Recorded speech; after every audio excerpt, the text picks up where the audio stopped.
narrative with Te Taua Kaiti started with some feedback from the Ahu Whenua judges. So Hini got on the phone and rang everyone she could to round up some help. So internally we had a big discussion about this and figured out who's the best people to send along. So big picture, we started off with having a bit of a strategic review we thought we'd have. So we started out looking at the worldwide view of the challenges in the world. So that sort of means that in the next 30 years, this is a big number, in the next 30 years we need to produce as much protein to feed the world as we have in the last 2,000. And we have less land to do it. From that we talked about, we asked Tyson what was his ideal sheds and infrastructure and that sort of thing. We started talking about rotary sheds, herringbones and stuff like that. So we took them all on a bit of a hikoi to look at some farms, and some of those were Lachlan's, and they really enjoyed Lachlan, so they invited them back to have a kōrero and have a look at their farm. So that's kind of how that started. So Lachlan, you should probably introduce yourself. And not to be big-headed, but I've come through university, and I think I'm a better farmer than what my father was. I wouldn't tell him that, but you know, that's the reality. We've got to learn from our past. But we use science and knowledge that we've got to move forward. So my idea is that we've got to keep it simple, but we base it on the knowledge that we've got and keep building on that knowledge. So back to you, Dennis. Reduced the milking platform down to 170 hectares. We landed on, for infrastructure builds, we're probably looking at a 500 cow farm, doing about 400 milk solids a cow on a reasonably light cow, doing a 450 kilo live weight cow. You know, most of the Māori supply comes from Bay of Plenty, so yeah, just under a third of the full Māori milk supply that's supplied to Fonterra comes from the eastern Bay of Plenty and the northern Bay of Plenty. So there are differences, but for the most part, the majority of the farms themselves, they're under that collective ownership, under a trust model. So there's about just under 250 odd Māori-owned farms that supply Fonterra. About 70% of those are in that trust model. So you know, with their governance, you know, we see an example here of Te Taua Kaiti as a trust, and they manage the farm on behalf of all the shareholders that sit behind it, that use their whenua as collateral. You know, and they've put that up to try and get a return out of it, but in the best possible way, because with that we're not going to sell our whenua, right? So it's a little bit different in terms of how we manage our whenua.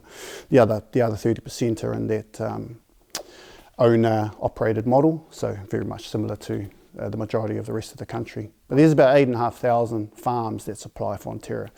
So yeah, in the overall scheme of things, it's it's still a significant amount of milk that's supplied to Fonterra. So just got to make sure we're doing the right things and helping our trusts and all our people in that governance position understand their agribusiness beyond what happens past the farm gate.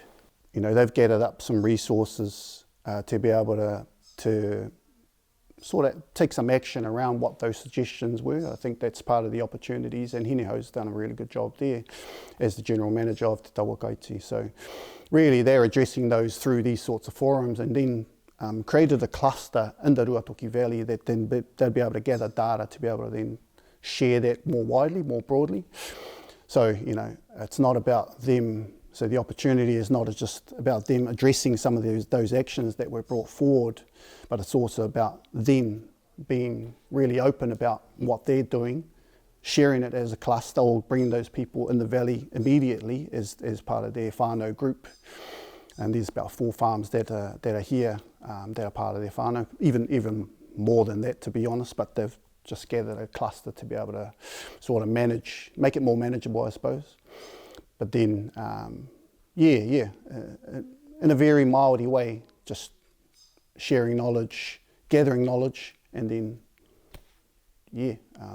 making sure that the impacts that if they do take further action, it's going to be positively impact their whenua and the rest that take this information forward.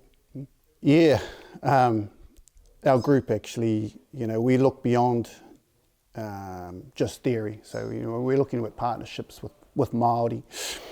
We're looking at different spaces. So, you know, notwithstanding that dairy's got good returns per hectare, and you've seen some of the numbers that may have come out there, some of the numbers that Dennis actually shared, there's a net returns of about $4,500 per hectare per annum. So, it does have good return. But in terms of partnerships, looking further, we're seeing that Māori are diversifying the use of their whenua. So they're looking for different opportunities, whether it's in sort of energy sector or returning whenua to a different type of use. Maybe horticulture. Horticulture is bringing some good returns as well. But, they're certainly having thoughts around that and partnering with the different people, whether it's in the dairy sector or horticultural sector. Notwithstanding that, we look at all these, we look at things from a point of view of dairy, I do anyway, with our dairy sector partners, and try and, I guess what we try and do is just make sure that they understand what they're getting for their investment, and making sure that sort of still all aligns in terms of the overall picture, sustainability, so as well as the economics that go with it. It's on the tips of everyone's tongues, I suppose, across the country, or what's happening, because there's a lot of countries that are hitched to what happens in the USA. So the decisions that are made at that political level and what sort of changes they drive internationally, we're not too sure. So not fully aware of what the changes are there. But also within our business itself, there's a divestment, there's a sale of our consumer brands that's going on. So just being aware of what that then brings to the table in terms of where our focus then shifts to the better parts of our business, to the parts that will bring the best returns for our dairy farmers, our suppliers. So those are probably two of the most, the biggest shifts, I suppose, that come to mind when you talk about or ask about shifts in the future, I suppose.